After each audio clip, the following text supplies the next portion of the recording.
Kekerasan seksual merupakan kasus yang sering terjadi di Indonesia. Nah, pada awal tahun 2022 saja sudah terjadi 797 kasus yang telah dilaporkan, terutama kekerasan pada anak. Nah, kekerasan itu dapat berdampak negatif pada masa kembang anak, psikis anak. Salah satu undang-undang yang mengatur adalah Undang-Undang Nomor 23 Tahun 2002 tentang Perlindungan Anak, pasal 76D dan 76E tentang pemerkosaan dan pencabulan. Karena itu kami mengundang seorang narasumber yang ahli di bidangnya, yaitu Ibu Eva, seorang psikolog, dan akan berbincang mengenai permasalahan kekerasan seksual pada anak yang meresahkan ini. Sebelumnya perkenalkan, nama saya Sarah Pondung dan ini teman saya Jessica Lee. Dan malam hari ini kami kedatangan tamu yang sangat spesial, yaitu yang terhormat Ibu Eva Silia Kaumbur, Master of Psychology, psikolog, yang menangani kasus kekerasan seksual pada anak. Baik, selamat malam Bu. Sebelumnya mungkin Ibu bisa menjelaskan mengapa Ibu Eva memilih untuk menjadi seorang psikolog, terutama dalam bidang kekerasan seksual pada anak. Pertama itu ceritanya untuk masuk fakultas psikologi itu karena biasa jadi tempat curhat, gitu, sederhananya gitu. Kemudian setelah kuliah, semakin belajar, semakin asik, semakin bisa menikmati jurusan psikologi.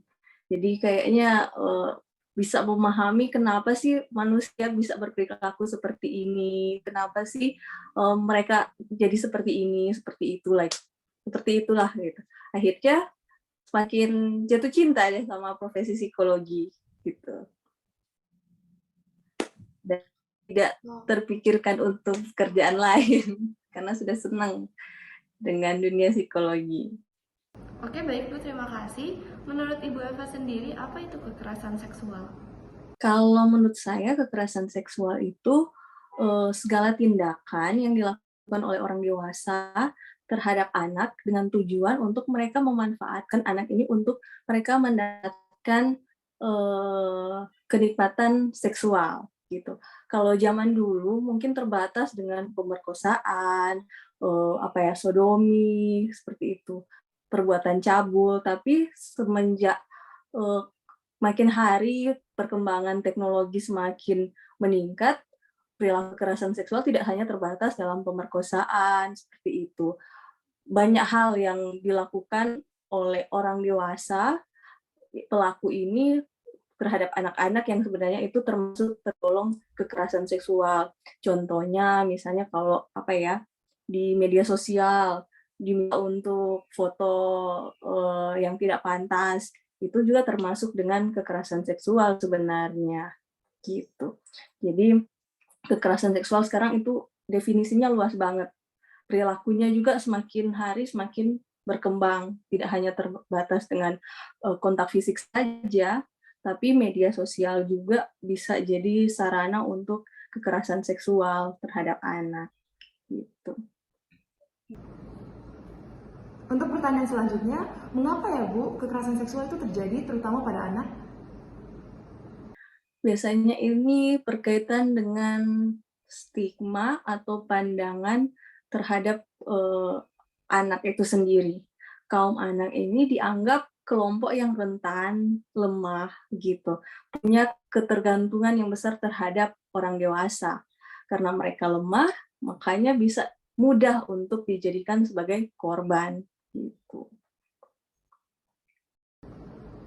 Baik Bu, terima kasih.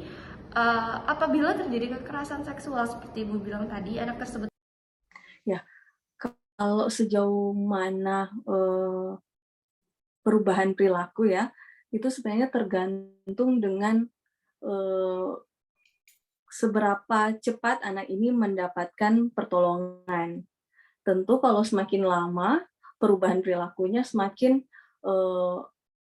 akan semakin parah. Misalnya termasuk yang paling parah itu bisa mengalami kayak gangguan psikologis, contohnya bisa sampai gangguan kepribadian seperti itu.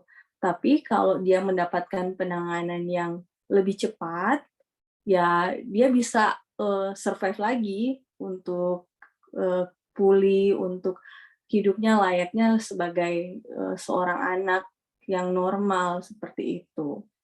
Gitu sih. Tapi pasti ada perubahan perilaku.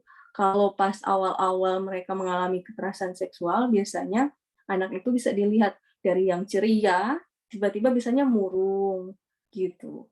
Dari yang misalnya dia tenang, bisa yang emosional. Pasti akan banyak perubahan perilaku dari korban kekerasan seksual kayak gitu. Mengalami trauma. Apakah mungkin terjadi perubahan dari perilaku akibat trauma itu sendiri? Dari kasus yang Ibu Eva tangani, apa kekerasan seksual tersebut bisa berdampak pada masa depan anak ya, Bu? Sebenarnya kekerasan seksual itu bisa berdampak pada masa depan gitu. Kalau saya mengibaratkan itu kekerasan seksual pada anak itu kayak apa ya, sebuah keramik atau barang pecah belah lah seperti itu. Kalau dia mengalami kekerasan seksual, kalau seperti kayak misalnya gelas ya, gelas itu misalnya jatuh, pecah gitu kan. Ketika kita mau menggabungkan lagi, pasti masih ada tanda-tandanya kan, nggak akan utuh seperti gelas yang baru. Begitu juga seorang anak, kayak gitu. Tapi ketika kita memperbaiki, fungsinya dia masih bisa berfungsi dengan baik sebenarnya. Tapi sudah tidak begitu sempurna gitu, sudah tidak bisa yang misalnya kayak pas utuh kayak gitu. Nah, tinggal kemauan anak gitu. Dia mau kemauan anak dan tentunya lingkungan yang mendukung. Dia mau nggak untuk pulih seperti itu. Kalau dia punya semangat untuk pulih, tentu masa depannya dia bisa capai dengan baik, dia bisa mencapai cita. Tapi kalau lingkungannya nggak suportif seperti itu, atau dia keinginannya untuk pulih nggak ada, ya masa depannya bisa hancur. Gitu. Jadi tergantung orangnya, tapi intinya kekerasan seksual itu bisa berdampak sangat tidak baik terhadap kondisi psikologis anak seperti itu. Walaupun misalnya di kemudian hari, oh dia sudah bisa survive nih, tapi sebenarnya ada bagian kecil di dirinya sebenarnya udah nggak utuh lagi, misalnya ada trauma-trauma seperti itu. Walaupun dia sudah bisa memanage, bisa coping perasaan traumanya itu, sehingga dia bisa mencapai apa yang dia inginkan. Oke, baik Bu, terima kasih. Seperti yang Ibu bilang tadi adanya penanganan. Penanganan seperti apa yang harus dilakukan oleh masyarakat maupun teman dan juga keluarga untuk membantu si anak ini yang merupakan seorang korban? Nah, kalau untuk pertama, itu dari lingkungan keluarga dulu ya, kayak gitu. Kecuali keluarganya menjadi salah satu pelaku dari korban kekerasan terhadap anak. Karena mirisnya, sebagian besar kasus kekerasan seksual pada anak itu dilakukan oleh anggota keluarganya sendiri, seperti itu. Tentu kalau keluarganya sendiri sebagai pelaku, dia harus mendapatkan lingkungan yang aman terlebih dahulu. Kalaupun misalnya pelakunya orang di luar keluarga, tentunya keluarganya harus berperan sebagai support sistemnya. Nah, yang mereka harus lakukan adalah tidak menjudge. Nah, biasanya kan Pak Eva, saya sendiri biasanya sering baca-baca komen tuh di media sosial untuk kasus-kasus kekerasan seksual. Udah perempuan, anak jadi korban, kadang-kadang di apa ya komennya, makanya jangan pakaiin kayak gitu, gitu kan. Sudah jadi korban, disalah-salahin karena pakaian seperti itu kan. Nah, itu jangan dilakukan. Kita harus bisa berempati dengan apa yang terjadi pada anak kayak gitu. Harus memberikan rasa nyaman bahwa dia aman. Karena anak yang mengalami kekerasan seksual itu trust-nya, dia pasti akan bermasalah dengan trust atau kepercayaan. Perasaan aman, nyaman itu pasti bermasalah. Jadi sebagai orang yang terdekat, sistemnya pertama harus memberikan lingkungan yang aman dulu, bahwa dia berada di tempat yang aman dan dia tidak akan mendapat perlakuan yang seperti yang dia sudah dapat sih, gitu. Dan jangan judge dulu gitu. Atau enggak sudah dicecer-cecer, gimana sih kok gitu? Makanya atau disalahin, ngapain malam-malam keluar kayak gitu. Tentu tidak seperti itu. Jadi dengarkan apa yang dia rasakan, tanya bagaimana perasaannya, seperti itu sih untuk awalnya. kemudian bantu dia untuk kalau misalnya keluarganya bisa cari pertolongan profesional, misalnya psikolog ataupun psikiater ataupun konselor yang bisa mengenai masalah trauma gitu. Karena kadang-kadang ya anak korban kekerasan seksual itu terlihat, oh kok dia biasa aja sih kayak gitu, kok kayak nggak ada trauma gitu. Nah padahal sebenarnya itu trauma besar di dirinya itu. Tapi ya, berperilaku I'm fine kayak gitu. Tentu itu tetap butuh penanganan. Nah kalau dari pemerintah sendiri penanganannya untuk saat ini